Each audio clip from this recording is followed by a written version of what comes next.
I think there for I am confused എന്ന് പറയുന്ന റാസി മുഹമ്മദിൻ്റെ ഈ ഷോ കഴിഞ്ഞ ജൂൺ മാസം കൊച്ചിയിലെ പുതിയതായിട്ട് തുടങ്ങിയ ബെർത്ത് എന്നുള്ള ഗാലറിയിൽ തുടങ്ങിയതാണ്. ഈ ഷോ വീണ്ടും ഇവിടെ കോഴിക്കോട് കേരള ലളിത കലാ അക്കാദമിയുടെ ഗാലറിയിൽ പ്രദർശനം ഉദ്ഘാടനം ഇന്നലെയാണ് കഴിഞ്ഞത്. കൊച്ചിയിൽ നടന്ന ഷോയിൽ നിന്നുള്ള സംവേദനങ്ങളിൽ നിന്നുള്ള ഒരുപാട് കാര്യങ്ങളുടെ ഒരു പശ്ചാത്തലത്തിലും റാസിയായിട്ടുള്ള ഒരു ചെറിയ സംഭാഷണത്തിനാണ് നമ്മളിവിടെ ഇരിക്കുന്നത്. റാസി ആദ്യം ഒരു 20 വർഷങ്ങൾക്ക് മുമ്പ് കൊച്ചിയിലെ ദ്രാവിഡ ഗാലറിയിൽ ഈ ഷോ ചെയ്തപ്പോൾ മുതൽ ഉണ്ടായിട്ടുള്ള ഒരു ചെറിയൊരു ആശയക്കുഴപ്പമാണ്. പ്രത്യേകിച്ച് മലയാളത്തിലെ ചിത്രകാരന്മാരെ സംബന്ധിച്ച് കൈകൊണ്ട് ചെയ്യുക എന്ന് പറയുന്ന ഒരു കലാസങ്കല്പം നിലനിൽക്കുന്നത് ഒരു സ്ട്രെയിഞ്ച് ആയിട്ടുള്ള സങ്കല്പമാണ്. കാരണം കൈകൊണ്ടല്ലാതെ ഇമേജ് മേക്കിംഗ് പൊതുവെ സാധ്യമല്ല. അത് ഏത് മീഡിയത്തിലാണെങ്കിലും അത് സാധ്യമല്ല. ഇപ്പം കമ്പ്യൂട്ടർ ഉപയോഗിച്ചാലും ശരി, നമ്മൾ വ്യൂ ഫൈൻഡർ ഉപയോഗിച്ചാലും ബ്രഷ് ഉപയോഗിച്ചാലും എന്തും കൈകൊണ്ട് തന്നെയാണ് ചെയ്യുന്നത്.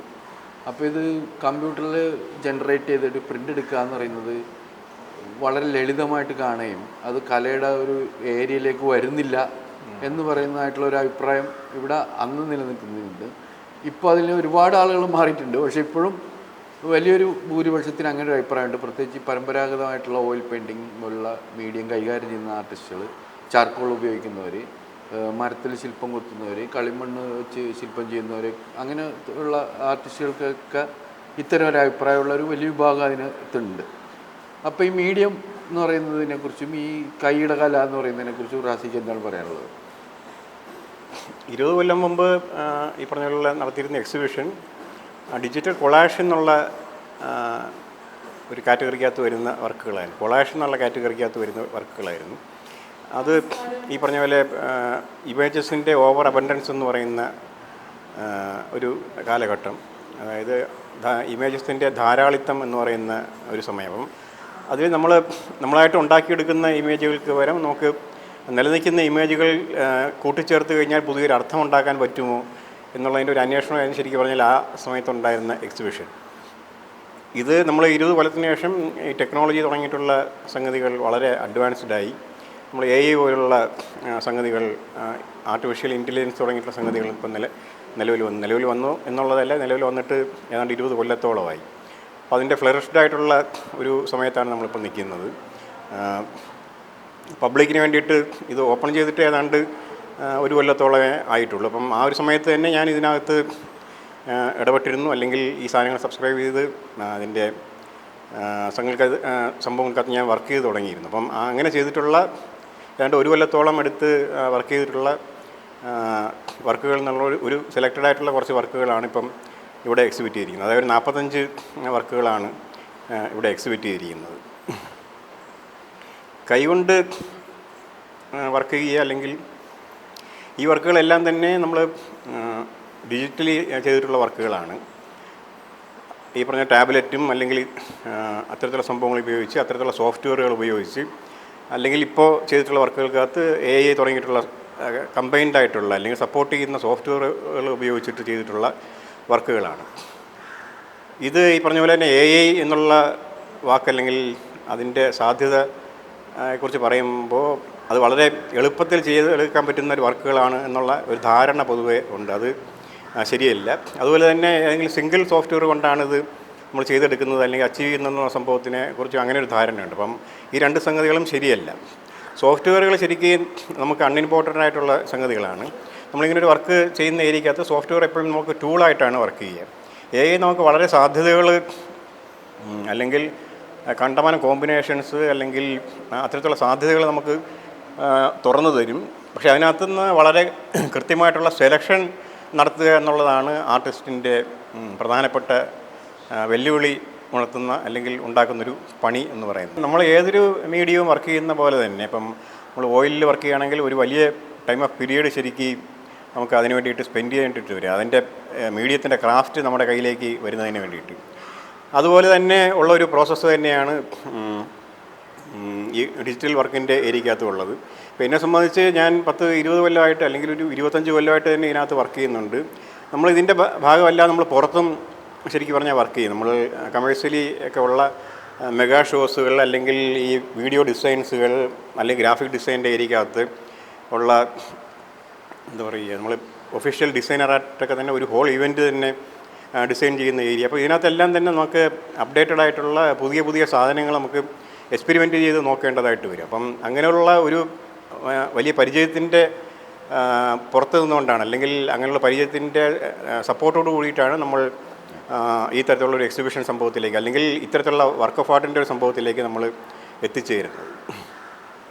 ഇതും മറ്റ് വർക്കുകൾ പോലെ തന്നെ കൈകൊണ്ട് ചെയ്യുന്ന വർക്കുകളാണ്. പക്ഷേ നമ്മൾ എന്താ പറയുക, അതിനകത്തൊരു ഹാർഡ് കോപ്പി എന്ന് പറയുന്നത് അല്ലെങ്കിൽ കൈകൊണ്ട് നമുക്ക് സ്പർശിച്ച് ചെയ്യാൻ പറ്റുന്ന ഒരു സംഭവം ഇതിനകത്തില്ലെന്നേ ഉള്ളൂ. നമ്മൾ ചെയ്യുന്ന ഏരിയ ഈ പറഞ്ഞ പോലെ മായ എന്നുള്ള സംഭവം വേണമെങ്കിൽ പറയാം. നമ്മൾ ഈ പറഞ്ഞ സോഫ്റ്റ്വെയറുകളുടെ സപ്പോർട്ടോട് കൂടി ചെയ്യുന്നു. നമ്മൾ ചെയ്യുന്ന മെഷീൻ അല്ലെങ്കിൽ നമ്മൾ ചെയ്യുന്ന ഡെസ്ക്ടോപ്പ് തുടങ്ങിയിട്ടുള്ള സംഭവങ്ങളല്ലാതെ ബാക്കിയുള്ള പകുതി പണി അല്ലെങ്കിൽ അല്ലാത്തൊരു മേജർ ഏരിയക്കകത്തുള്ള വർക്കൊക്കെ ചിലപ്പം ഏതൊക്കെയോ സെർവറിലും ഏതൊക്കെയോ സിസ്റ്റംസിനകത്തുമാണ് ശരിക്കും പറഞ്ഞാൽ സംഭവിക്കുക. നമുക്കതിൻ്റെ ഔട്ടാണ് ഫൈനലി നമ്മുടെ ഇതിലേക്ക് ആവുന്നത്. ഇത് കുറച്ചും കൂടി ക്ലിയർ ആക്കാനായിട്ട് ഇപ്പം കൈയുടെ കല തന്നെയാണെന്നാണ് റാസി പറയുന്നത്. ഇനി അടുത്തൊരു സംഭവം, ഇതിൻ്റെ ഒരു ഈ ഡ്യൂറേഷൻ ഓഫ് പ്രാക്ടീസ് ടൈം, ഏതൊരു മീഡിയം നമുക്ക് വഴങ്ങി വരാനെടുക്കുന്ന ഒരു സമയം. ഇപ്പോൾ ബ്രഷ് ആണെങ്കിൽ അതിൻ്റെ മൂവ്മെൻറ്റ് കൺട്രോള്, കളർ കമ്പൈൻ ചെയ്തെടുക്കുന്നതിൻ്റെ ഉള്ള ഒരു പരിചയം, അതൊക്കെ ഒരു വിദ്യാർത്ഥി പഠിക്കാനും ഒരു ആർട്ട് പ്രാക്ടീസിൻ്റെ ലെവലിലേക്ക് വരാനും ഒരു സമയം എടുക്കും. അത്തരം ആ മീഡിയത്തിന് തന്നെ അതിൻ്റെ ഒരു പരിശീലനം ആവശ്യമാണ്. അത്തരം ഒരു പ്രശ്നം ഇതിനകത്തുണ്ടോ? ഇത് പുതിയതായിട്ട് പെട്ടെന്ന് ഒരാൾക്ക് സോഫ്റ്റ്വെയർ എടുത്ത് ഇങ്ങനെ കൈകാര്യം ചെയ്യാൻ പറ്റുമെന്നാണോ? പെട്ടെന്ന് ഒരു ദിവസം രാവിലെ, അല്ലെങ്കിൽ ഇത്രയും സോഫ്റ്റ്വെയറുകൾ നമ്മുടെ മുമ്പിൽ ഉണ്ടെങ്കിൽ തന്നെയും ഒരു ദിവസം രാവിലെ എഴുന്നേറ്റിട്ട് നമുക്ക് ഒരു വർക്ക് ഉണ്ടാക്കിയെടുക്കാനായിട്ട് ശരിക്കും പറഞ്ഞാൽ സാധ്യമല്ല. മറ്റ് വർക്കുകൾ ചെയ്യുന്ന പോലെ തന്നെ, അല്ലെങ്കിൽ നമ്മളൊരു ഇൻസ്റ്റിറ്റ്യൂഷനിൽ പഠിക്കുന്ന പോലെ തന്നെ നമുക്ക് എല്ലാ ഇൻസ്റ്റിറ്റ്യൂഷൻസും ഈ പറഞ്ഞ പോലെ 4 കൊല്ലം ഒക്കെ ഉള്ള പ്രാക്ടീസിങ്ങിനുള്ള സമയം എടുത്തുകൊണ്ടാണ് ഫൈൻ ആർട്സ് കോളേജുകൾ ശരിക്കും പറഞ്ഞാൽ വർക്ക് ചെയ്യുന്നത്. അല്ലെങ്കിൽ ഫിലിം ഇൻസ്റ്റിറ്റ്യൂട്ട് ആയാലും ഈ പറഞ്ഞ പോലെ 3 കൊല്ലം സമയം കൊടുത്തുകൊണ്ടാണ് വർക്ക് ചെയ്യുന്നത്. അപ്പം ആ തരത്തിലുള്ളൊരു ടൈം പീരീഡ് ശരിക്കും മനുഷ്യനെ സംബന്ധിച്ച് ആവശ്യമുണ്ട്. ഈ പറഞ്ഞ പോലെ ഒരു ക്രാഫ്റ്റ് അവന് കൈക്കുള്ളിലേക്ക് വരാൻ വേണ്ടിയിട്ട്, അല്ലെങ്കിൽ അത് വളരെ കൃത്യമായിട്ട് അതിനുള്ളിൽ വർക്ക് ചെയ്തിട്ട് അതിൻ്റെ പോളിഷ്ഡ് ആയിട്ടുള്ളൊരു അവസ്ഥയിലേക്ക് എത്തുന്നതിന് വേണ്ടിയിട്ട് ആ ഒരു സംഗതി ഡിജിറ്റൽ സംഭവത്തിനെ സംബന്ധിച്ചും കൃത്യമായിട്ടും ആവശ്യമുണ്ട് എന്നുള്ള ആണ് എൻ്റെ അഭിപ്രായം. പിന്നെ അടുത്തൊരു കാര്യം എന്ന് പറഞ്ഞാൽ, ഇപ്പോൾ ആദ്യം ചിത്രകലയിൽ ഈ മാധ്യമത്തിൽ പുതിയൊരു മാധ്യമം വരുന്നത് ഒരു പ്രതിസന്ധിയായിട്ട് വരുന്നൊരു ഘട്ടം ഫോട്ടോഗ്രാഫിയുടെ ഉത്ഭവം ആ സമയത്തുള്ള ഒരു ചാലഞ്ച് ഉണ്ടായിരുന്നല്ലോ. കാര്യം പ്രത്യേകിച്ച് നേച്ചർ പെയിൻറ്റിങ്, അതിന് അതുപോലെ തന്നെ റിയലിസ്റ്റിക് ആയിട്ട് വരയ്ക്കുന്ന ഓയിൽ പെയിൻറ്റിങ് പോലത്തെ മീഡിയത്തിന് ആദ്യത്തെ പ്രതിസന്ധിയായിട്ട് വരുന്നത് ഫോട്ടോഗ്രാഫിയാണല്ലോ. അപ്പോൾ അത് കഴിഞ്ഞിപ്പോൾ ഇത്രയും വർഷങ്ങൾ കഴിഞ്ഞ് ഏകദേശം നീണ്ടൊരു കാലം, 150 കൊല്ലം എന്ന് പറയാം. ആ ഒരു കാലഘട്ടത്തിൽ അതിന് മുമ്പ് തന്നെ ഇത് വന്ന് കുറച്ച് സമയത്തിനുള്ളിൽ തന്നെ ഏതാണ്ട് ചിത്രകാരന്മാർ ഈ പ്രതിസന്ധി മറികടന്നതായിട്ട് നമുക്ക് മനസ്സിലാക്കാൻ പറ്റും. അത് ചിത്രകലയുടെ ഘടനയും രൂപത്തിനെയൊക്കെ വല്ലാത്ത സ്വാധീനം ചേഞ്ചും ഉണ്ടാക്കിയിട്ടുണ്ട്. അതല്ലാതെ ഇതിനെ മറികടക്കാൻ പറ്റാത്ത, അതിപ്പോൾ റിയലിസ്റ്റിക് പെയിൻറ്റിംഗ് എന്ന് പറയുന്നതിൻ്റെ പ്രസക്തി തന്നെ പോകുന്നത് പോർട്രേറ്റ് പെയിൻറ്റിങ്ങിൻ്റെ സംഭവത്തിനകത്ത് ഇതേ പ്രശ്നം തന്നെ ഉണ്ടായിട്ടുണ്ട്. പക്ഷെ അതിനെയൊക്കെ പല രീതിയിലുള്ള മെറ്റീരിയലുകളുടെ ഉപയോഗം കൊണ്ട് തന്നെയാണ് ഇത് മറികടന്നിട്ടുള്ളത്. അപ്പം സ്ട്രോക്കുകളുടെ ഉപയോഗത്തിൻ്റെ ചേഞ്ച്, പെയിൻറ്റ് ആപ്ലിക്കേഷൻ്റെ രീതിയിലുള്ള മാറ്റങ്ങൾ, ഇങ്ങനെ പല രീതിയിലുള്ള ഇതുണ്ടായിട്ടുണ്ട്. പിന്നെ വേറെ സബ്സ്റ്റൻസുകൾ ക്യാൻവാസിൽ അപ്ലൈ ചെയ്യുക, അങ്ങനെ ഒരുപാട് ഇതുണ്ടായിട്ടുണ്ട്. അപ്പോൾ 150 വർഷത്തിന് ശേഷം വീണ്ടും ചിത്രകല ഒരു പ്രതിസന്ധിയിലേക്ക് ഈ ഒരു മീഡിയം കൊണ്ട് വരാനുള്ളൊരു സാധ്യത നിങ്ങൾ കാണുന്നുണ്ടോ? ഏതൊരു കാലത്തും ഈ ഒരു പ്രശ്നം ഉണ്ടായിരുന്നു. പുതിയ മീഡിയംസ് എപ്പോഴും തന്നെ ഉണ്ടായിക്കൊണ്ടേയിരിക്കും. ഇപ്പം ഈ ഫോട്ടോഗ്രാഫിയുടെ ഏരിയ പറയുകയാണെങ്കിൽ ആ സമയത്ത് ലാൻഡ്സ്കേപ്പ് പെയിൻറ്റിങ് അല്ലെങ്കിൽ പോർട്രേറ്റ് മാത്രം ചെയ്യുന്ന ആർട്ടിസ്റ്റുകളുടെ ഏരിയക്കകത്ത് വലിയ പ്രശ്നം ഉണ്ടാക്കിയിരുന്നു ഈ ഫോട്ടോഗ്രാഫിയുടെ വരവ് എന്നുള്ള സംഭവം. ഈ 150 കൊല്ലം മുമ്പൊക്കെ ഈ തരത്തിലെ ലാൻഡ്സ്കേപ്പ് ഫോട്ടോഗ്രാഫേഴ്സ് അല്ലെങ്കിൽ പോർട്രേറ്റ് മാത്രം ചെയ്യുന്ന അല്ലെങ്കിൽ അതുകൊണ്ട് സർവൈവ് ചെയ്യുന്ന ആർട്ടിസ്റ്റുകളുടെ എല്ലാം കാര്യങ്ങൾ ഈ പറഞ്ഞ കഷ്ടത്തിലാവുന്ന വിധത്തിലാണ് ഫോട്ടോഗ്രാഫി മുമ്പിലേക്ക് വരുന്നത്.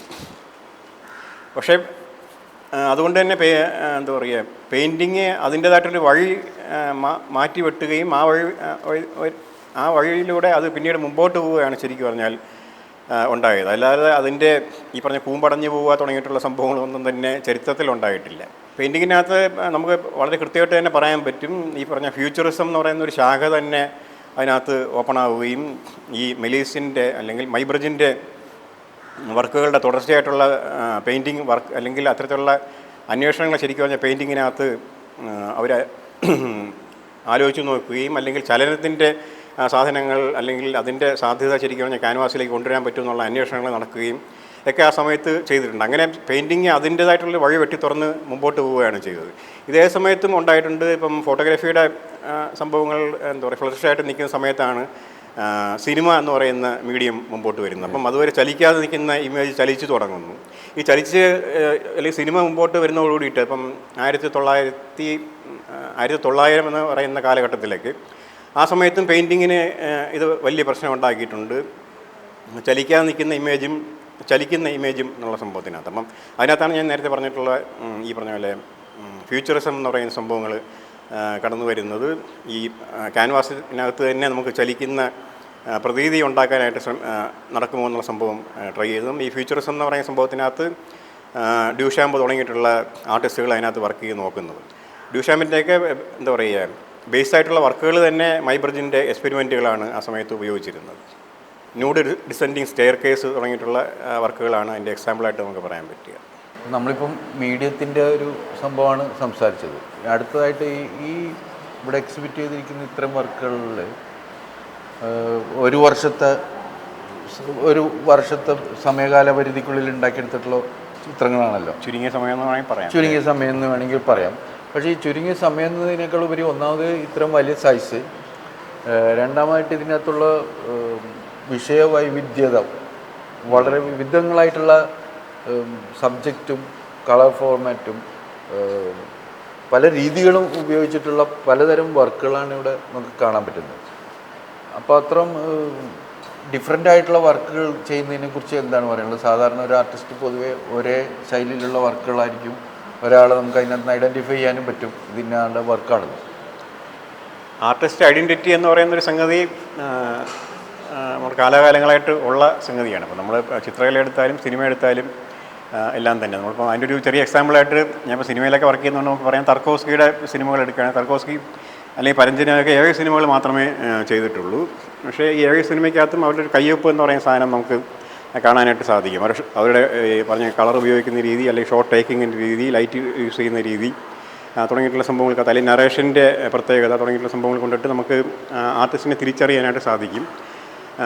പക്ഷേ നമ്മൾ മറ്റ് ചില ആർട്ടിസ്റ്റുകളെ നോക്കിക്കഴിഞ്ഞാൽ, ഇപ്പം ഞാൻ ഇന്നലെ പറഞ്ഞ പോലെ തന്നെ ടൊർണാറ്റോർ തുടങ്ങിയിട്ടുള്ള ആർട്ടിസ്റ്റുകളെ നമ്മൾ എടുത്തു കഴിഞ്ഞാൽ വളരെ ഡിഫറൻ്റ് ആയിട്ടുള്ള സബ്ജക്റ്റുകളാണ് അവരെപ്പോഴും ട്രീറ്റ് ചെയ്യുന്നത്. ഇപ്പം ടൊർണാറ്റോറിൻ്റെ ഇപ്പം ചെയ്തിട്ടുള്ളൊരു വർക്കാണ് ഈ സിനിമ പാരഡൈസോ എന്ന് പറയുന്ന സിനിമ. അപ്പം സിനിമ പാരഡൈസോ വളരെ ചെറിയ അല്ലെങ്കിൽ ചുരുങ്ങിയ ഇതിൽ നമ്മുടെ കയ്യൊതുക്കത്തിൽ ചെയ്യാൻ പറ്റുന്ന ഒരു സിനിമയാണ്. പക്ഷേ തൊട്ടടുത്ത സിനിമയായിട്ടുള്ള ഈ ലെജൻഡ് ഓഫ് 1900 എന്നുള്ള സിനിമ വരുമ്പോഴേക്കും ശരിക്കും ജെയിംസ് ക്യാമറോൻ്റെയൊക്കെ ലെവലിൽ, അല്ലെങ്കിൽ ടൈറ്റാനിക്കിൻ്റെയൊക്കെ ലെവലിലുള്ള ഒരു ഹ്യൂജ് കപ്പലും അത്തരത്തിലുള്ളൊരു ലാൻഡ്സ്കേപ്പും സംഭവവും മൊത്തത്തിൽ കടലും ഒക്കെ വെച്ചിട്ട് ചെയ്തിട്ടുള്ളൊരു വർക്കാണ്. അപ്പം തൊട്ടടുത്ത വർക്ക് പിന്നെയും മാറിയിട്ടുള്ള സബ്ജക്റ്റാണ് അതിനകത്ത് വരുന്നത്. അപ്പം എനിക്ക് അത്തരത്തിൽ ഉള്ളൊരു രീതിയോടാണ് ശരിക്കും താല്പര്യം എന്നുള്ളത് എനിക്കതിനകത്ത് പറയാനായിട്ട് പറ്റുകയുള്ളൂ. അപ്പം ഞാനും ഈ ഡിഫറൻ്റ് ആയിട്ടുള്ള സാധനങ്ങൾ ചെയ്തു നോക്കാനാണ് താല്പര്യപ്പെടുന്നത്. ശരിക്കും ഒരു തടാകത്തിനേക്കാൾ നമുക്ക് ഒഴുകുന്ന പുഴയാണ് താല്പര്യം എന്നുള്ളത് എനിക്ക് പറയാൻ പറ്റും. ഇത് ടൈറ്റിലുമായി ബന്ധപ്പെട്ടിട്ട് ഇതിന് ഈ സബ്ജക്റ്റിവിറ്റിയുടെ ഒരു സംഭവം നമുക്ക് വേണമെങ്കിൽ അവതരിപ്പിക്കാം. ചിന്തിക്കുന്ന ഏതൊരാളും ഒരു കൺഫ്യൂസ്ഡ് അവസ്ഥയിലെത്തുകയും നമ്മൾ എന്ത് തരം കലയാണ് എക്സ്പ്രസ് ചെയ്യേണ്ടത് ഈ സമൂഹത്തിലേക്ക്, സാമൂഹിക പ്രതിബദ്ധത, രാഷ്ട്രീയ പ്രതിബദ്ധത, ചുറ്റുപാടിനോടുള്ള പ്രതികരണാത്മകത, ഇങ്ങനെ പലതും കലയെക്കുറിച്ച് പൊതുവേ പറയപ്പെടുന്ന ഒരു, അതായത് ഇതിനെ വീക്ഷിക്കുന്ന ഒരു വീക്ഷണകോണും കൂടിയായിട്ട് രൂപപ്പെട്ടു വന്നുകൊണ്ടിരിക്കുന്ന കുറച്ച് കാര്യങ്ങളാണിത്. പരിസ്ഥിതി, ജെൻഡർ, ഇത്തരം വിഷയങ്ങൾ. ഇപ്പോൾ എന്നെ സംബന്ധിച്ച് വ്യക്തിപരമായിട്ട് ഞാൻ അങ്ങനെയല്ല പെയിൻറ്റിങ്ങുകളെ, പ്രത്യേകിച്ച് വിഷ്വൽ ഇമേജിനസിനെ റീഡ് ചെയ്യുന്നത് അതൊരു ദൃശ്യം എന്നുള്ള നിലയ്ക്ക് തന്നെ ആദ്യത്തെ വ്യൂവിങ് നടക്കുകയും പിന്നീട് നമുക്ക് ഈ പറയുന്ന എല്ലാ തലത്തിലേക്കും കടന്നു പോകാവുന്നതായിട്ടുള്ള ഒരു ഏരിയ ഉണ്ട്. അപ്പം ഈ കൺഫ്യൂഷൻ മാറി നമ്മൾ എന്ത് ചെയ്യണം, എന്താണ് ചെയ്യണം, ഒരു വ്യക്തത വന്നിട്ടാണ് ഒരു ആർട്ടിസ്റ്റ് പൊതുവേ ഒരു ബോഡി ഓഫ് വർക്ക് ഒരു എക്സിബിഷന് പ്രിപ്പയർ ചെയ്യാവുന്ന രീതിയിൽ വർക്ക് ചെയ്ത് ക്രിയേറ്റ് ചെയ്ത് ഉണ്ടാക്കുക. യുദ്ധത്തിനോടുള്ള ഒരു പ്രതികരണമാണ്, അല്ലെങ്കിൽ ഈ ഒരു യുദ്ധം മൂലം ഉണ്ടായിട്ടുള്ള പല ഇൻസ്പിറേഷൻസിൽ നിന്നും ഉണ്ടായിട്ടുള്ള ഒരു വർക്കാണെന്ന് നമുക്കത് പറയാൻ പറ്റും. അങ്ങനെയുള്ള പല വർക്കുകളും ഇവിടെ ഉണ്ട്. ഇതാണെങ്കിൽ ഒരു പ്യൂർ ലാൻഡ്സ്കേപ്പ് ബ്യൂട്ടി ഉള്ളൊരു പെയിൻറ്റിങ്ങാണ്. ബ്യൂട്ടി എലമെൻ്റാണ് ഈ പെയിൻറ്റിങ്ങിൻ്റെ പ്രധാന, ഈ രണ്ട് പെയിൻറ്റിങ്ങുകളുടെ, അതുപോലെ ഈ ഫ്ലവേഴ്സിൻ്റെ പെയിൻറ്റിങ്ങുകളുടെയൊക്കെ ഒരു എലമെൻ്റ് അതാണ്.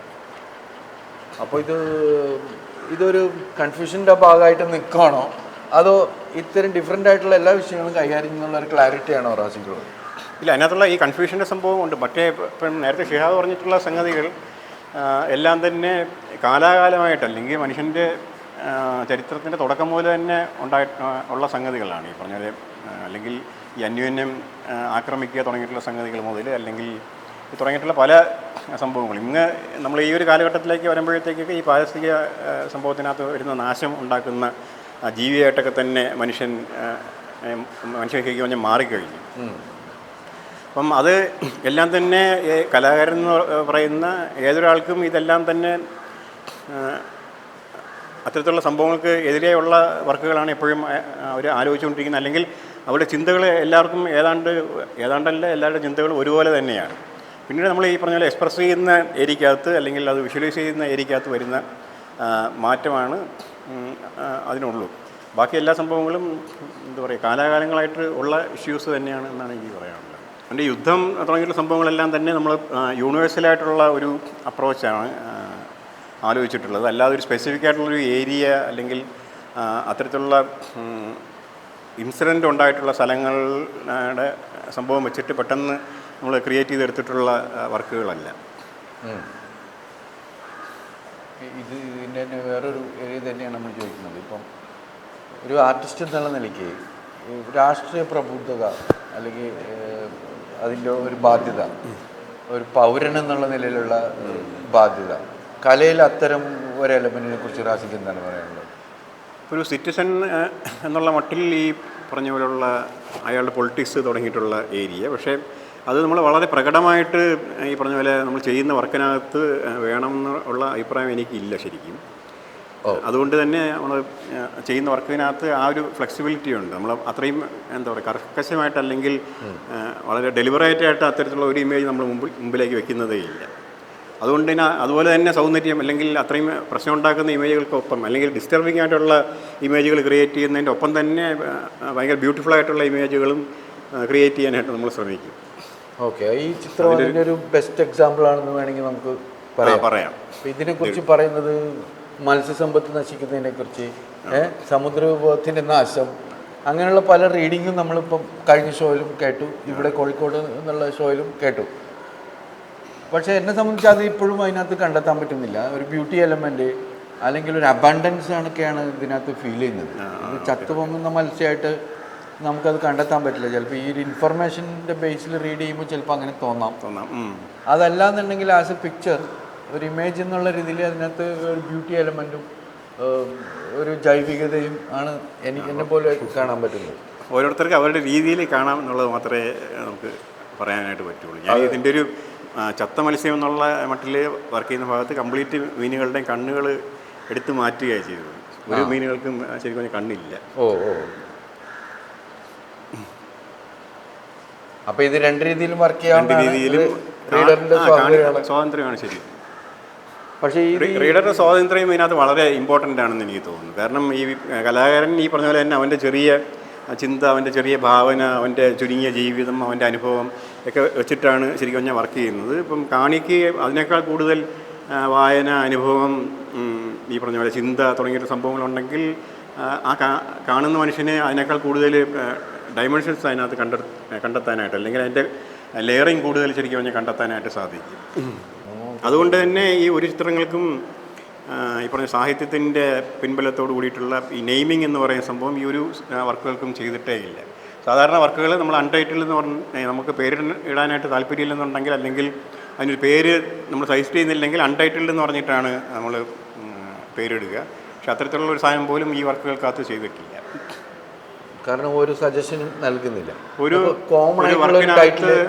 വർക്കിനകത്ത് ഉള്ള എൻട്രി ആയിട്ട് നമ്മൾ അത്തരത്തിലുള്ള ഒരു സംഗതികളും കൊടുക്കുന്നില്ല. അപ്പോൾ ഈ ബഷീറിൻ ലിറ്ററേച്ചർ ഉപയോഗിച്ചിരിക്കുന്നതിനെ കുറിച്ച് എന്താണ് പറയുന്നത്? അതിൻ്റെ ഒരു ഡിസ്പ്ലേ ഇവിടെ ഉണ്ടല്ലോ, ബഷീറിൻ്റെ കുറച്ച് സെലക്റ്റഡ് ടെക്സ്റ്റുകൾ ഡിസ്പ്ലേ ചെയ്തിട്ടുണ്ട്. അതിനെക്കുറിച്ച് എന്താ പറയാനുള്ളത്? ബഷീർ എനിക്ക് പറഞ്ഞാൽ ഈ പറഞ്ഞ പോലെ ഇത്രയും ആൾക്കാരുടെ വർക്കുകൾ വായിച്ചിട്ടുള്ള രീതിയിൽ എനിക്ക് വളരെ പ്രിയപ്പെട്ട ഒരു സാഹിത്യകാരനാണ് ശരിക്കും ബഷീർ. ഒന്ന്, ബഷീർ ഉപയോഗിക്കുന്ന അല്ലെങ്കിൽ ഏതൊരു മനുഷ്യനും മനസ്സിലാവുന്ന തരത്തിലുള്ള സിംപ്ലിസിറ്റി ആണ് അതിൻ്റെ ഒരു പ്രധാന ഘടകം. ഇത് അല്ലാതെ നമ്മൾ കണ്ടിട്ടുള്ളത് ഋത്തികട്ടകൻ്റെ വർക്കുകളിൽ അല്ലെങ്കിൽ ചാപ്ലിൻ്റെ വർക്കുകളിൽ ഒക്കെയാണ് നമ്മൾ ഈ ഒരു സിംപ്ലിസിറ്റി ശരിക്കും പറഞ്ഞാൽ കാണാൻ പറ്റുക. അത് യൂണിവേഴ്സലായിട്ടുള്ള ഏതൊരു സ്ഥലത്ത് കാണിച്ചാലും ഏതൊരു പ്രായത്തിലുള്ള ആൾക്കാർക്കും വളരെ പെട്ടെന്ന് കമ്മ്യൂണിക്കേറ്റ് ചെയ്യുന്ന തരത്തിലുള്ള ഒരു മാജിക്ക് ശരിക്കും അവരുടെ വർക്കുകൾക്കകത്തുണ്ട്. അപ്പം അത് എന്നെ വളരെ അട്രാക്റ്റ് ചെയ്തിട്ടുള്ള ഒരു ഏരിയയാണ്. അതുപോലെ തന്നെ ബഷീറിൻ്റെ ഒരു പ്രത്യേകത ഈ പറഞ്ഞാൽ ഏത് യൂണിവേഴ്സലായിട്ടുള്ള ഏത് എന്താ പറയുക പൊളിറ്റിക്കലായിട്ടുള്ള ഇഷ്യൂവും ബഷീർ ഇരിക്കുന്ന സ്ഥലത്തേക്ക്, ഇപ്പം ബഷീർ ഏറ്റവും അവസാനം ബേപ്പൂരുള്ള ഈ വീട്ടിൽ താമസിച്ചു, അല്ലെങ്കിൽ ഒരു മാംഗോസ്റ്റിൻ മരത്തിൻ്റെ ചോട്ടിലാണ് ഭൂരിഭാഗം സമയം ഇരിക്കുന്നത് എന്നുണ്ടെങ്കിൽ തന്നെയും ലോകത്തിലെ അത്തരത്തിലുള്ള ഇമ്പോർട്ടൻ്റ് ആയിട്ടുള്ള ഏത് ഇഷ്യൂവും താൻ ഇരിക്കുന്ന ഈ മരത്തിൻ്റെ ചോട്ടിലേക്ക് കൊണ്ട് പ്ലേസ് ചെയ്യാനായിട്ട് ബഷീറിന് സാധിക്കും. ആ ഒരു മിടുക്ക് വേറെ അധികം ആൾക്കാരിൽ ഞാൻ കണ്ടിട്ടില്ല ശരിക്കും. അപ്പം ഈ ഭൂമിയുടെ അവകാശികൾ തുടങ്ങിയിട്ടുള്ള വർക്കുകൾ തന്നെ എൻ്റെ എക്സാമ്പിളായിട്ട് നമുക്ക് പറയാൻ പറ്റും. ഈ ലോകം എല്ലാവരുടെയും കൂടെയാണ്, അല്ലെങ്കിൽ എല്ലാ ജീവജാലങ്ങളുടെയും കൂടി ചേർന്നതാണ് ഈ ലോകം എന്ന് പറയുന്ന ഒരു വലിയ ഫിലോസഫിക്കൽ ഏരിയ ശരിക്കും ആ ഇരിക്കുന്ന മരത്തിൻ്റെ ചോട്ടിലേക്ക് അല്ലെങ്കിൽ ആ ഇരിക്കുന്ന പറമ്പിലേക്ക് കൊണ്ടുവരാനായിട്ട് ബഷീറിന് വളരെ ഈസി ആയിട്ട് സാധിച്ചിട്ടുണ്ട്. അതെ. അപ്പോൾ ആ ഒരു കാഴ്ചപ്പാട് ഈ വർക്കുകളിലേക്ക് അല്ലെങ്കിൽ അത് വളരെ സ്വാധീനിച്ചിട്ടുണ്ട് എന്നെ സംബന്ധിച്ച്. നമ്മൾ ദസ്തയേവ്സ്കി, ഇപ്പോൾ ഞാൻ ഒരു സിനിമ ചെയ്തിട്ടുള്ളത് ദസ്തയേവ്സ്കിയുടെ വർക്കാണ്. വെളുത്തിരാത്രികൾ എന്നുള്ള നോവൽ എടുത്തിട്ട് വൈറ്റ് നൈറ്റ്സ് എന്നുള്ള സിനിമയാണ് ചെയ്തിട്ടുള്ളത്. ഈ ബഷീറിൻ്റെ വർക്കുകളും അല്ലെങ്കിൽ ദസ്തയേവ്സ്കിയുടെ വർക്കുകളായിട്ടും ഈ പറഞ്ഞ വളരെ സാമ്യമുണ്ട് എന്നുള്ളതാണ് എനിക്ക് തോന്നിയിട്ടുള്ളത്. കാഴ്ചകൾ ഇപ്പം നേരത്തെ ആരോ ചോദിച്ചിരുന്നു, ഇത് ഫോട്ടോഗ്രാഫുകളുടെ റെഫറൻസ് ഇതിനകത്ത് യൂസ് ചെയ്യാറുണ്ടോ, അല്ലെങ്കിൽ ഏതെങ്കിലും ഫോട്ടോഗ്രാഫാണ് നമ്മളെ ഇൻസ്പയർ ചെയ്തിട്ട് ഇങ്ങനെ ഒരു ഇമേജിലേക്ക് കൊണ്ടുപോകുന്നത് എന്നുള്ള സംഭവങ്ങളൊക്കെ ചോദിച്ചിരുന്നു. പക്ഷേ അങ്ങനെയല്ല അത് ശരിക്കും ഞാൻ ഫോം ചെയ്ത് തരുന്നത്. ഇത് പണ്ട് എന്താ പറയുക 8 കൊല്ലം 9 അല്ല 10 കൊല്ലം മുമ്പെങ്ങാണ്ട് ഞാൻ ബദ്രീനാഥിൽ മനഗാവ് എന്ന് പറയുന്നത് ഇന്ത്യ ചൈന ബോർഡർ അങ്ങ് അറ്റമെത്തുന്ന സ്ഥലമാണ്. അപ്പോൾ അവിടെ ഉള്ള ഒരു വിഷ്വൽ കണ്ടതിൻ്റെ ഭാഗമായിട്ട് ഇങ്ങനെ നമ്മൾ സമയത്തിരുന്നിട്ട് ഇങ്ങനെ വർക്ക് ചെയ്ത് ഉണ്ടാക്കിയെടുത്തിട്ടുള്ളതാണ് ഈ വീടുകളുടെ ഇങ്ങനെയുള്ളൊരു നിര. ഈ വർക്കുകളെല്ലാം ആ വർക്കിൻ്റെ ഒരു സീരീസ് തന്നെ. ഇമേജിൻ്റെ ഈ പറഞ്ഞ ഉള്ളിലേക്കുള്ള ഡെപ്തിനെ അല്ല നമ്മൾ ക്രിയേറ്റ് ചെയ്യാനായിട്ട്, അല്ലെങ്കിൽ അതിനെ നമ്മൾ ബ്രേക്ക് ചെയ്യാനാണ് ശ്രമിക്കുന്നത്. അപ്പം നമ്മൾ ഒന്നിന് മേളിൽ ഒന്നായിട്ട് ഇങ്ങനെ പണിഞ്ഞൊഴിഞ്ഞ് പോയിട്ടാണ് നമ്മൾ ആ ഡെപ്ത് ക്രിയേറ്റ് ചെയ്യുന്നത്. ശരിക്കും പറഞ്ഞാൽ നമ്മുടെ ഇന്ത്യൻ മിനിയേച്ചറിൻ്റെ ഒരു സ്വാധീനം അല്ലെങ്കിൽ അത്തരത്തിലുള്ള ഒരു സാധനം ഇതിനകത്തൊക്കെ നമുക്ക് ശരിക്കും പറഞ്ഞാൽ ഇൻസ്പയർ ചെയ്തിട്ടുണ്ട് എന്നുള്ളത് വേണമെങ്കിൽ പറയാം. അപ്പോൾ ഇതിൻ്റെ ഒരു തുടർച്ച തന്നെയാണ് നമ്മൾ ഇത്തരത്തിലുള്ള റിയലിസ്റ്റിക് ആയിട്ട് ലാൻഡ്സ്കേപ്പിലേക്ക് പോകുകയാണെങ്കിൽ തന്നെയും നമ്മൾ അത്തരത്തിൽ പെർസ്പെക്റ്റീവിനെ അല്ലെങ്കിൽ ലെൻസിങ്ങിനെ ബ്രേക്ക് ചെയ്തിരിക്കുന്നതായിട്ട് കാണാം. ഇനി രാജയിൽ സിനിമ എന്ന് പറഞ്ഞ മീഡിയത്തിലാണല്ലോ കഴിഞ്ഞൊരു 20 വർഷമായിട്ട് അതിൻ്റെ പല മേഖലയിലും വർക്ക് ചെയ്തു. തിരക്കഥാകൃത്തായിട്ടും സംവിധായകനായിട്ടും കലാസംവിധാനമായിട്ടും വർക്ക് ചെയ്തിട്ടുണ്ട്. അപ്പോൾ ഇത്രം ഏറ്റവും അത്യന്താധുനികം എന്ന് പറഞ്ഞ മീഡിയ ആയിട്ട് ഇവിടെ കടന്നു വന്നിട്ടുള്ളത് എന്തായാലും സിനിമ, മൂവി തന്നെയാണല്ലോ. ഈ രംഗത്ത് വർക്ക് ചെയ്തിട്ടും ഞങ്ങൾ പക്ഷേ പഠിച്ചത് കലയാണ്, വിഷ്വൽ ഇമേജ് മേക്കിംഗ് ആണ് പഠിച്ചിട്ടുള്ളതെങ്കിലും ഇത്രയും കാലം സിനിമ രംഗത്ത് വർക്ക് ചെയ്യുകയും സ്വന്തമായൊരു സിനിമ നിർമ്മിക്കുകയും ചെയ്തിട്ട് വീണ്ടും മൂവിങ് അല്ലാത്ത സ്റ്റിൽ ഇമേജ് മേക്കിങ്ങിൻ്റെ മേഖലയിൽ വർക്ക് ചെയ്യാൻ എന്താണ് കാരണം? അല്ലെങ്കിൽ അതിന് കാരണം ഉണ്ടോ? ഇല്ല. അപ്പം ബേസിക്കലി എന്താ പറയുക, എല്ലാം തന്നെ ഇമേജ് മേക്കിംഗ് എന്നുള്ള സംഭവമാണ്. അപ്പം അതിനകത്ത് നോട്ട് മൂവിങ് മൂവിങ് ആയാലും ഇല്ലെങ്കിൽ തന്നെയും ഇമേജ് മേക്കിംഗ് എന്നുള്ള സംഭവത്തിനകത്താണ് നമുക്ക് ഹരം, അല്ലെങ്കിൽ അതിനകത്താണ് ഈ കണ്ടിന്യൂസ് ആയിട്ട് തന്നെ വർക്ക് ചെയ്തുകൊണ്ടിരിക്കുന്ന ഒരു ഏരിയ. അപ്പം അതുകൊണ്ട് തന്നെ സിനിമയ്ക്ക് ഈ പറഞ്ഞ പോലെ തന്നെ മൂവ്മെൻറ്റിൻ്റെ ഒരു സാധ്യതയുണ്ട്, അല്ലെങ്കിൽ ചിത്രകലയ്ക്ക് അതൊരു ലിമിറ്റേഷനായിട്ട് വേണമെങ്കിൽ പറയാം. പക്ഷേ ഇപ്പം ഈ ഇന്നത്തെ ഒരു കാലത്ത് എന്ന് പറഞ്ഞാൽ ഓവർ അബണ്ടൻസ് ആയിട്ടുള്ള ഇമേജസിൻ്റെ ഒരു കാലത്താണ് നമ്മൾ നിൽക്കുന്നത്. ഇപ്പോൾ ആൾക്കാർക്കൊരു ഇമേജ് കണ്ടുകൊണ്ട് നിൽക്കാനുള്ള ക്ഷമ തന്നെ ഇല്ല. നമ്മളിപ്പോൾ ഗാലറിയിലേക്ക് തന്നെ അവർ കയറുകയാണെങ്കിൽ ഉടൻ തന്നെ അവർ ഇമേജ് അല്ലെങ്കിൽ ചിത്രങ്ങൾ ഡിസ്പ്ലേ ആയിട്ടുള്ള വർക്കുകൾ കാണുന്നതിന് പകരം ഉടൻ തന്നെ ഫോൺ ഓൺ ചെയ്തിട്ട് അതിലേക്ക് അവരുടെ ഇമേജുകൾ ഇപ്പം ക്യാപ്ചർ ചെയ്യുന്ന ഒരു സംഭവമാണ് ഇന്നിപ്പം നമ്മൾ കണ്ടിന്യൂസ് ആയിട്ട് കണ്ടുകൊണ്ടിരിക്കുന്ന ഒരു ഏരിയ. അപ്പം അത്തരത്തിലുള്ള അല്ലെങ്കിൽ ഒരു ഇമേജ് നമ്മൾ മനോഹരമായിട്ടുള്ളൊരു ഇമേജ് നമ്മൾ കണ്ടു കഴിഞ്ഞാൽ പണ്ട് ഒരു 10-20 കൊല്ലം അല്ലെങ്കിൽ ഒരു 30 കൊല്ലം കാണുന്ന പോലെ ഒരു ഇമേജിലേക്ക് നോക്കിക്കൊണ്ടിരിക്കുന്ന സംഭവമൊന്നും ഇന്നത്തെ ഒരു ജനറേഷന് ശരിക്കും ഇല്ലെന്ന് തന്നെ പറയാം. അവരൊരു ഇമേജ് കിട്ടിക്കഴിഞ്ഞാൽ ഉടനെ സ്വൈപ്പ് ചെയ്ത് കളയുന്ന ഒരു സ്വഭാവമാണ് ഇപ്പം ഉള്ളത്. അപ്പം അത്തരത്തിലുള്ള ഒരു ജനറേഷനെ അല്ലെങ്കിൽ അങ്ങനെയുള്ള മനുഷ്യരെ ഒരു മൊമെൻ്റ് സമയത്തേക്ക് അല്ലെങ്കിൽ കുറച്ച് സമയത്തേക്ക് അവരെ ഹോൾഡ് ചെയ്യുന്ന ഒരു സംഭവമാണ് ശരിക്കും ഇത്തരത്തിലുള്ള സ്റ്റിൽ അല്ലെങ്കിൽ ചലിക്കാത്ത ഇമേജുകളുണ്ട് മുന്നോട്ട് വയ്ക്കുന്നതുകൊണ്ട് നമുക്ക് സാധിച്ചെടുക്കാനായിട്ട് പറ്റുന്നത്. അവരെ കുറച്ച് നേരം നമുക്ക് ഹോൾഡ് ചെയ്യാനായിട്ട് സാധിക്കും എന്നുള്ള സംഗതി. എന്നെ സംബന്ധിച്ച് വ്യക്തിപരമായിട്ട് പറയുകയാണെങ്കിൽ ഈ നേരത്തെ നമ്മൾ ഇതിൻ്റെ തുടക്കത്തിൽ ഇൻ്റർവ്യൂവിൻ്റെ തുടക്കത്തിൽ പറഞ്ഞ ഒരു കൈ കൊണ്ട് ചെയ്യുന്ന കല അല്ലെങ്കിൽ ഭൗമികമായ മെറ്റീരിയൽസ് ഉപയോഗിച്ചിട്ടുള്ള കല, പ്രത്യേകിച്ച് കളിമണ്ണ്, കളറ്, ചാർക്കോള്, ഇതിനോടൊക്കെ വല്ലാത്ത പ്രതിപത്തിയുള്ള ഒരു കവി എന്നുള്ള നിലയ്ക്കും റൊമാൻറ്റിക് ആയിട്ടുള്ള ഒരുപാട് കൺസെപ്റ്റ്സുകളുള്ള ഒരു ലിമിറ്റേഷനുള്ള ഒരാളായിട്ട് ഞാൻ ഇപ്പോൾ മനസ്സിലാക്കുകയാണ്. ഈ ഷോയുടെ പശ്ചാത്തലത്തിലും റാസിയായിട്ടുള്ള ഇത്തരം കാലത്ത് ബന്ധത്തിൻ്റെ അതിൽ നിന്നുണ്ടായിട്ടുള്ള ഒരുപാട് കമ്മ്യൂണിക്കേഷൻസ്. റാസി ഒരു പ്രൊഫഷണലി അധ്യാപകനും കൂടിയാണല്ലോ. അപ്പോൾ ഒരുപാട് കാര്യങ്ങൾ നമുക്ക് പഠിക്കാൻ പറ്റുന്നുണ്ട്. അത് ഈ ഷോ ക്യൂറേറ്റ് ചെയ്യണമെന്ന് റാസി എന്നോട് ആവശ്യപ്പെട്ടപ്പോൾ ഇത് അങ്ങനത്തെ ഞാനും കുറേ കാലം ഒരു ബ്രേക്ക് കഴിഞ്ഞിട്ട് ഈ കലാരംഗത്തെ ഒരു പ്രദർശനമായിട്ട് വരികയാണ്. അപ്പോൾ ഇത്തരം കാലം ഇത്തരം പ്രധാനപ്പെട്ട ചിത്രകാരന്മാരെ കേരളത്തിൽ അവതരിപ്പിക്കുക. അതൊരു 20 കൊല്ലത്തെ ബ്രേക്ക് ഉണ്ടെന്ന് പറയാൻ പറ്റില്ല. വലിയ കാലഘട്ടം ഇല്ല, 10 കൊല്ലത്തെ ബ്രേക്കാണ് എനിക്കുള്ളത്. എന്നാലും 10 വർഷം കഴിഞ്ഞ് വീണ്ടും വരുമ്പോൾ ഇങ്ങനത്തെ ഒരു മീഡിയം ആണ് ക്യൂറേറ്റ് ചെയ്യുന്നത്. അതിനേക്കാൾ നല്ലൊരു സാധ്യത നിങ്ങൾ തേടണമെന്നോട് വളരെ അടുത്ത സുഹൃത്തുക്കൾ പറഞ്ഞിരുന്നു. പക്ഷേ അതെനിക്ക് വളരെ ചാലഞ്ചിങ് ആയിട്ടാണ് തോന്നിയത്. കാരണം എനിക്കെപ്പോഴും പൈനിയറിങ് വെഞ്ചേഴ്സിനോട് വളരെ താല്പര്യമുള്ള ഒരാളാണ്. പലരെയും പുതുതായിട്ട് അവതരിപ്പിക്കുകയും പല ചിത്രകാരന്മാരെയും ആദ്യത്തെ വൺമാൻ ഷോ ഓർഗനൈസ് ചെയ്യുകയും ചെയ്തിട്ടുള്ള ഒരാളെന്ന നിലയ്ക്ക് പല വ്യത്യസ്ത മീഡിയങ്ങൾ അവതരിപ്പിക്കുക, ആ രീതിയിൽ ഇത് ഞാൻ തന്നെ ചെയ്യുന്നതിലൊരു വളരെ ആനന്ദകരമായൊരു എക്സ്പീരിയൻസായി മാറുകയാണ് അത് ചെയ്യുന്നത്. അതുമാത്രമല്ല, ഇതിൻ്റെ ഇമ്പോർട്ടൻസ് സ്കോളർലി ആയിട്ട് വിശകലനം ചെയ്യപ്പെടേണ്ടതും അപഗ്രഥിക്കപ്പെടേണ്ടതും ആ രീതിയിൽ അണ്ടർസ്റ്റാൻഡ് ചെയ്യപ്പെടേണ്ടതായിട്ടുള്ള ഒരുപാട് സാധ്യതകൾ ഇതിനകത്തുണ്ട്. ടെക്നോളജിയുടെ അഡ്വാൻസ്മെൻറ്റ് മാത്രമല്ലാത്ത ഒരുപാട് സാധ്യതകൾ ഇതിനകത്തുണ്ട്. അതുകൊണ്ട് തന്നെ ഇതൊരു ടൂറിങ് എക്സിബിഷനായിട്ട് കേരളത്തിലെങ്കിലും സ്റ്റേറ്റ് വൈസിലെങ്കിലും ഒരു ടൂറിങ് എക്സിബിഷനായിട്ട് ഇത് കണ്ടക്ട് ചെയ്യാൻ പറ്റുന്നതിൽ എനിക്ക് വളരെ സന്തോഷമുണ്ട്. Thank you Razi for this opportunity.